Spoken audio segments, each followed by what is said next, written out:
கேரளால lottery ticket ரொம்ப famous. 2024ல lottery tickets with மட்டுமே 12,500 கோடி சம்பாதிச்சிருக்காங்க. இந்த மாதிரி லாட்ரி டிக்கெட் வாங்குறவங்கள்ட்ட எல்லாம் போய் கேட்கும் போது மோஸ்டா எல்லாரும் சொன்னது, மாசம் மாசம் வாங்குற சம்பளத்தை வச்சு சேவிங்ஸ், இன்வெஸ்ட்மெண்ட், வெக்கேஷன், வீடு, காரு அந்த பசங்களுக்கு நல்ல ஸ்கூல்ல சேர்க்கறதெல்லாம் எங்களுக்கு வெறும் கனவா மட்டுமே தான் இருக்கு. நான் இந்த மாதிரி லாட்ரி டிக்கெட்ஸ் வாங்கும் போது அதுல அந்த வாங்குற அந்த ஒரு நிமிஷம் இருக்கிற நம்பிக்கை எங்களுக்கு இந்த கனவெல்லாம் நினைவாகிடும்ங்கிற அந்த ஒரு ஆசையை கொடுக்குதுன்னு சொல்லியிருக்காங்க. ஆல்ரெடி பினான்சியலி புரோக்கனா இருக்க ஒருத்தர் இந்த மாதிரி லாட்ரி டிக்கெட்ல இன்வெஸ்ட் பண்றதுங்கிறது ஒரு முட்டாள்தனமான டெசிஷன்.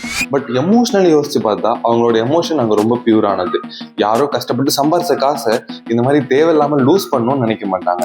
ஸோ இந்த மாதிரி நிறைய எமோஷனலான கிரேசியான டெசிஷன்ஸ் ஒவ்வொருத்தரும் அவங்கவுங்க லைஃப்ல வேற வேற விதமா எடுத்துட்டு இருப்பாங்க. இன்னும் தெளிவா சொல்லணும்னா ஏர்லி 2000ஸ்ல ஒரு மிகப்பெரிய மார்க்கெட் கிராஷ் வந்துச்சு. ஸோ அந்த மார்க்கெட் கிராஷ் அந்த டைம் லைன்ல வாழ்ந்த ஒரு இன்வெஸ்டரோட பெயினை இந்த டைம் லைன்ல இருக்க ஒரு இன்வெஸ்டரால புரிஞ்சுக்க முடியுமான்னு கேட்டா கண்டிப்பா புரிஞ்சுக்க முடியாது.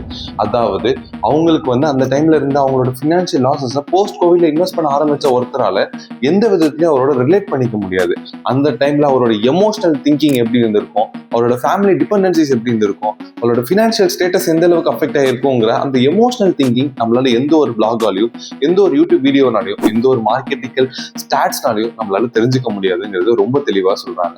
இங்க சிலர் ஈக்விட்டி தான் பெஸ்ட் இன்வெஸ்ட்மெண்ட், சிலர் கமோடிட்டின்னு சொல்லுவாங்க, சிலர் கிரிப்டோன்னு சொல்லுவாங்க. எதுதான் பெஸ்ட் இன்வெஸ்ட்மெண்ட்? இங்க அவங்க சொல்ற எல்லாமே பெஸ்ட் இன்வெஸ்ட்மெண்ட் தான்.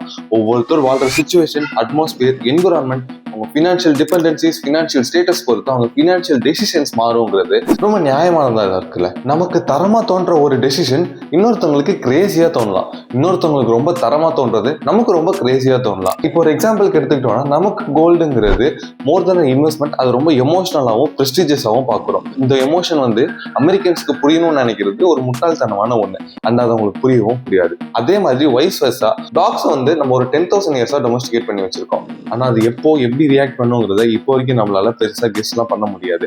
ஆனா இந்த மாடர்ன் ஃபினான்ஸ் வெறும் 20 to 50 இயர்ஸ் தான் ஆகுது. இந்த ஷார்ட் கேப் ஆஃப் டைம்ல நம்ம அதை பெர்ஃபெக்ட் பண்ணணும்னு நினைக்கிறது ரொம்ப அநியாயமான ஒண்ணா இருக்கு. அந்த மோர் டைம் இந்த மாதிரி எமோஷனல் டிசிஷன்ஸ் இருக்கிற டாபிக் இன்னும் காம்ப்ளெக்ஸ் ஆனது. அண்ட் இதை புரிஞ்சுக்கணும்னு நினைக்கிறது இன்னும் ரொம்பவே கஷ்டமான ஒண்ணு. ஸோ எங்கேயோ யாருக்கோ ஒருத்தருக்கு ஒர்க் ஆன ஒரு விஷயம் நமக்கு ஒர்க் ஆகணுங்கிறது கிடையாது. உங்களுக்கு கரெக்டா தோணுன ஒரு விஷயம் எனக்கு கரெக்டா தோணணும்னு கிடையாது, எனக்கு கரெக்டா தோணுன விஷயம் உங்களுக்கு கரெக்டா தோணணுங்கிறது கிடையாது. ஸோ ரெண்டு பேரோட டிசிஷன்ஸ் கண்டிப்பா வேறுபடும். ஸோ இதுதான் no one is crazy chapter 1 of psychology of money.